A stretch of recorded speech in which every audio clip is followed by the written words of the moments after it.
Hello, welcome to another Becoming a Modern Man. In this week we'll be playing Grixis Twin. This is a list by Todd Anderson that he played at Proto Fate Reforged a while back. I've slightly amended the sideboard to fit in with cards that I've got, but the main list is Todd's. It's a pretty cool list. Obviously uses Tassiger, which is one of the exciting cards that came out of Fate Reforged.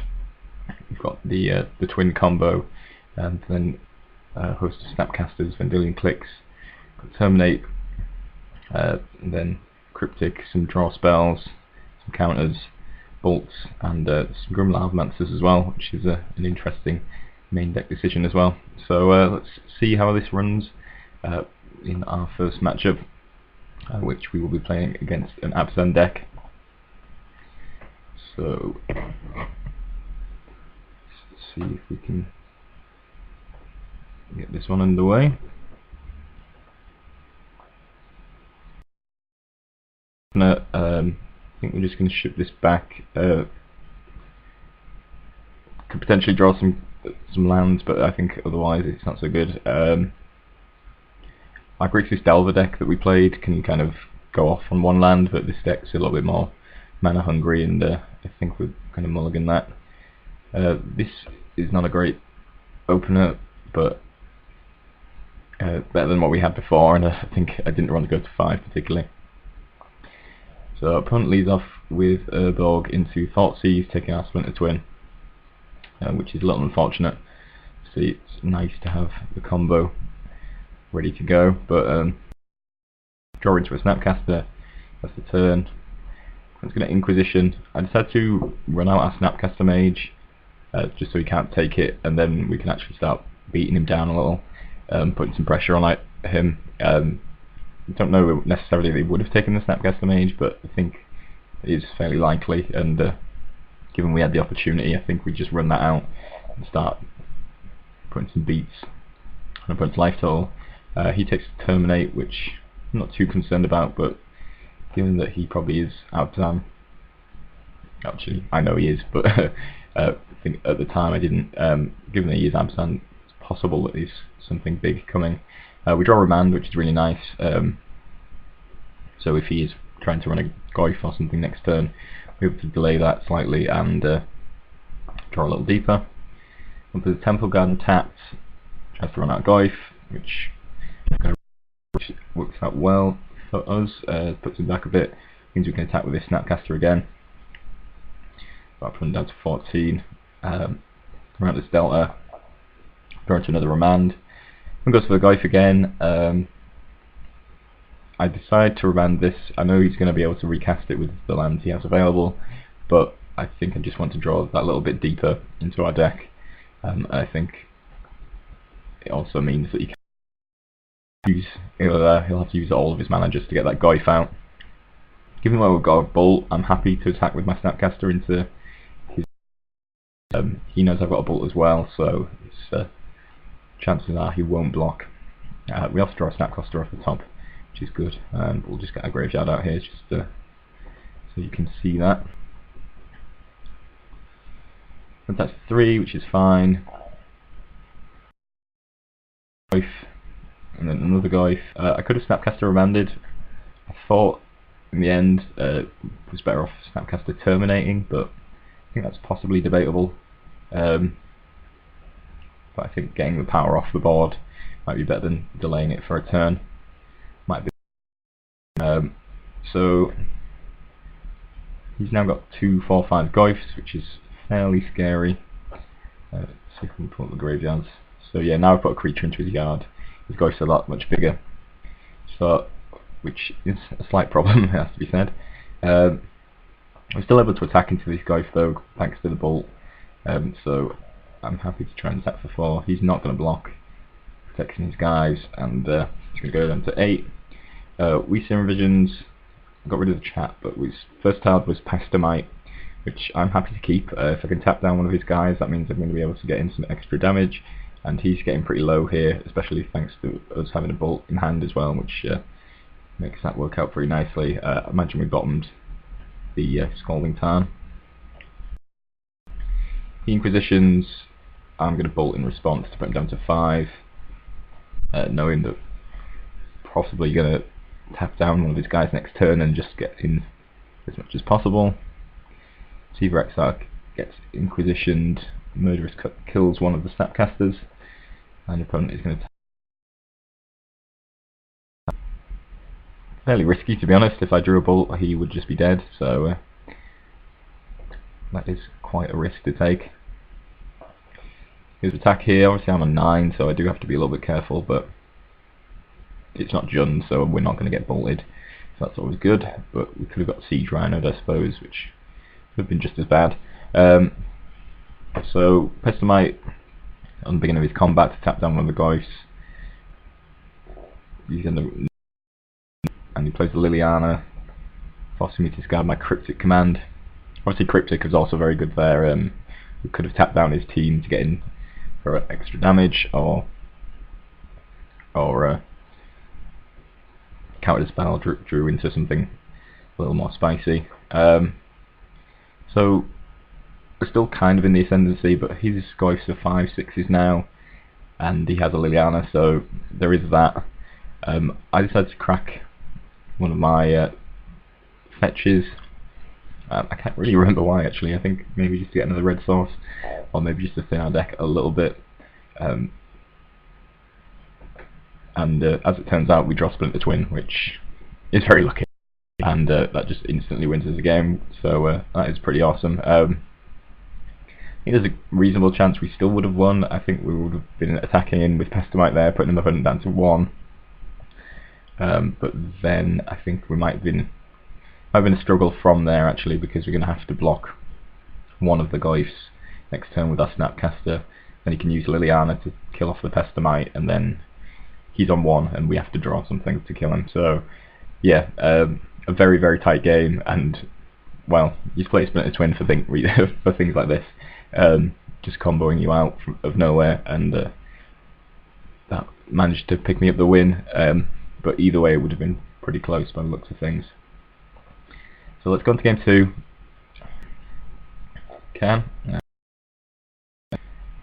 So I'm going to do the chat.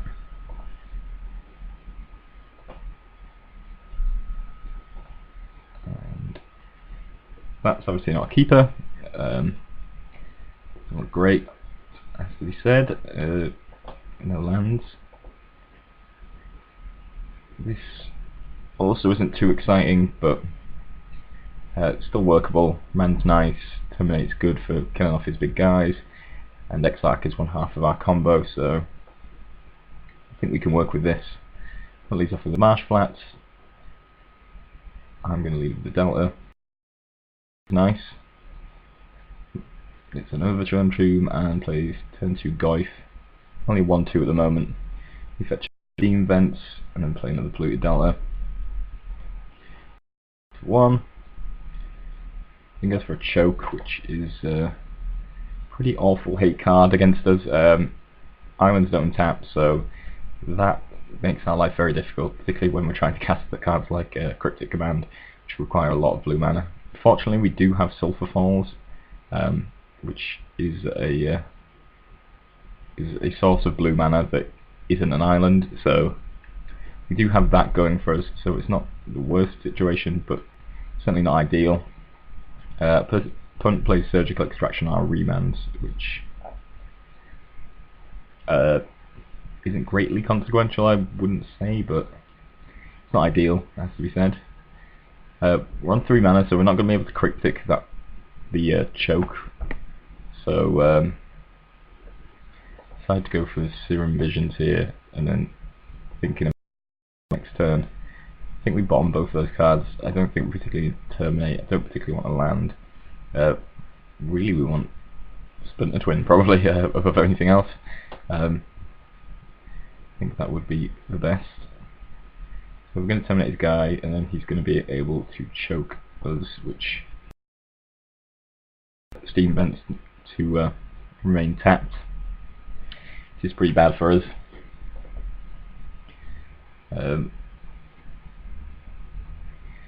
Has a Tech Edge, which means that our Sulphur Falls, which is saving Grixis from this choke, might not last very long. He doesn't immediately go after the Sulphur Falls, which is a bit surprising. But yeah, instead he drops a Siege Rhino, which is a little scary, it has to be said, but we drew Snapcaster, so we can Snapcaster terminate that if needs be, which probably is going to be the play for this turn. We play the Liliana, there's not a lot. I suppose I could have Cryptic and then bounce the choke as well, so we get to untap next turn. Maybe that would have been a decent play. I don't particularly like it, but I don't think. Yeah, maybe that would have been a good play. I suppose he can't recast the choke, and then we would have been able to untap all our lands on the following turn, which would have been nice. Wouldn't get to draw a card off the Cryptic though, which is a bit irritating, but I think maybe that would have been the way to go. It's a bit of a difficult play to see. Opponent makes his discard. I end up discarding the Cryptic because I just don't think I'm going to get to use it, but I think maybe we should have kept it around. I think I was a little bit too worried about the choke, all in all. And the fact that Cryptic can bounce choke is also very good, so maybe a bit of a misplay there, really. So we Snapcast to get. I'm going to terminate the Siege Rhino, which is decent for us. He abrupt decays the Snapcaster, so we don't have a creature on board, unfortunately.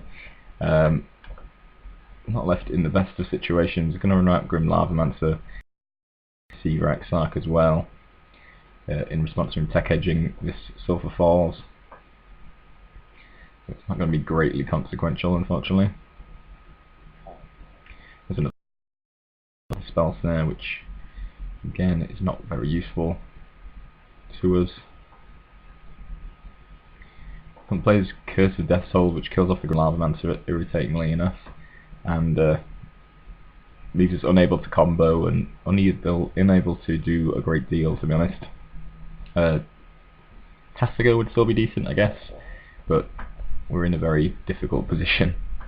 We're basically locked down between this choke and the Curse of Death Souls. That's a Siege Rhino, plays it. Fortunately I have Terminate to get rid of it, but we're still in a very, very bad position. This Steam Vent's untapped, obviously, otherwise it will never untap.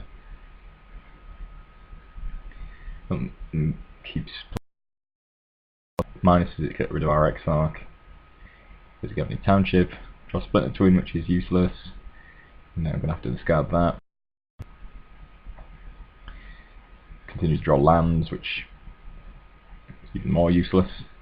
And yeah, writing's pretty much on the wall. Lingering Souls. Draw Tassiger, but way, way, way too late. And he's just going to be able to -2 Liliana to get rid of it anyway.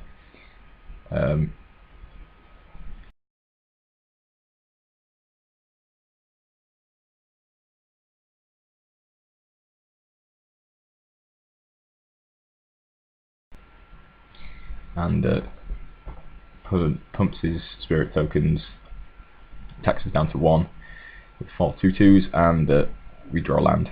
So yeah, that didn't go so well. Choke, definitely a problem. Maybe if we bounced the choke and countered that Liliana, maybe things would have worked out slightly better, but I think we were in pretty dire straits, and having a lot of islands in play or fetching up a load of islands when your opponent has choke didn't seem great, which is probably the reason I didn't go for that play. So yeah, very difficult hate card against this deck. So let's go into game 3, see how that worked for us. And let's see if we can get our opener up. So here's our opener. We've got Remand, a Serum Visions, Remand, Spell Snare, and Tassiger. Quite like this hand. Hopefully we can get a reasonably early Tassiger down, which is always good. And then we've got Remand to sort of slow our opponent down, tempo him out. So I'm going to lead with a Serum Visions, which I missed. Go back, sorry. It's useful to have the chat open even if it doesn't particularly work very well. So, bottom top on the Serum Visions, not quite sure what we kept, but we'll see in a second. On Thoughtseize, taking a remand. Quite surprised he didn't take the Tasiga. Seems a little unusual, given that probably is the best card in my hand. I Polluted Delta getting a Watery Grave. I'm going to Thought Scour and then be able to cast this Tasiga for 1, which seems fairly good to me. I don't have any red source at the moment. I suppose I could have fetched the Blood Crypt instead, just give me that red source, but in general you want as much blue as possible, particularly as we've got Cryptic in our deck, so it is a decision that comes back to bite me, but at the time it seemed reasonable. Thoughtseize is taking a second remand.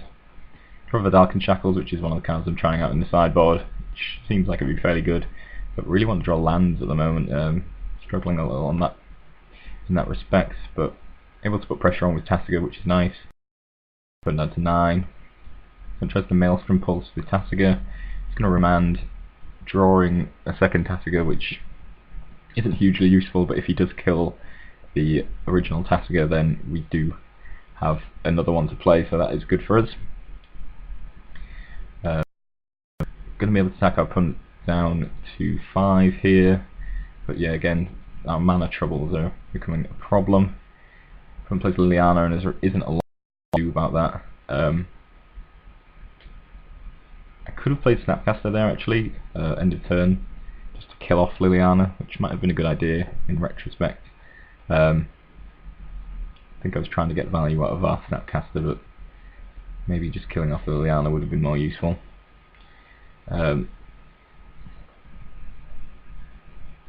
So we're going to run out Tasiga. That has the pulse for that obviously, and going to force the discard. Just going to get rid of this spell snare. As our opponent plays a Tarmogoyf, which is 9/4/5 for our opponent. Again, no more lands, which is fairly awful, and in a situation where this game started really well and is going really downhill. So opponent now has a 6/7 Goyf, as he's got a Planeswalker in the graveyard as well as an instant with Darkened Shackles as an artifact, so he's got a nice set of cards in the graveyard for a big Tasiga. Doesn't attack there, I assume that was a misclick. We draw a remand, which is okay, but at this point not as good as lands. That's there. Just going to run out Snapcaster just so I can attack for 2, and maybe we draw a red source and a ball. Would be decent. Liliana kills off the Snapcaster. Opponent doesn't attack, which again seems like a misclick. Supposed to be at 2 now, but I don't see what he would be worrying about. I suppose second Snapcaster would have killed him, I guess. Is he really waiting to protect himself from that? Maybe he is. For a Breeding Pool, I don't really want to run it out. I'd rather just discard it to Liliana. If it was a land that created red, I would have played it, but otherwise not really too bothered, and would rather just keep my actual spells in hand. Opponent makes his discard, he discards an enchantment, so now his Tarmogoyf is 7/8. We get to remand his Siege Rhino, but unfortunately still got to draw another land or red source. Attacks for 7. I'm going to Snapcaster, going to have to block, just chump unfortunately, and we choose to remand as something to flashback so we can counter his Siege Rhino. But yeah, it's unfortunate that we were too low to not be forced to chump block there, because otherwise we would have been able to win with that Snapcaster. Because discard there isn't really any way back, I don't think.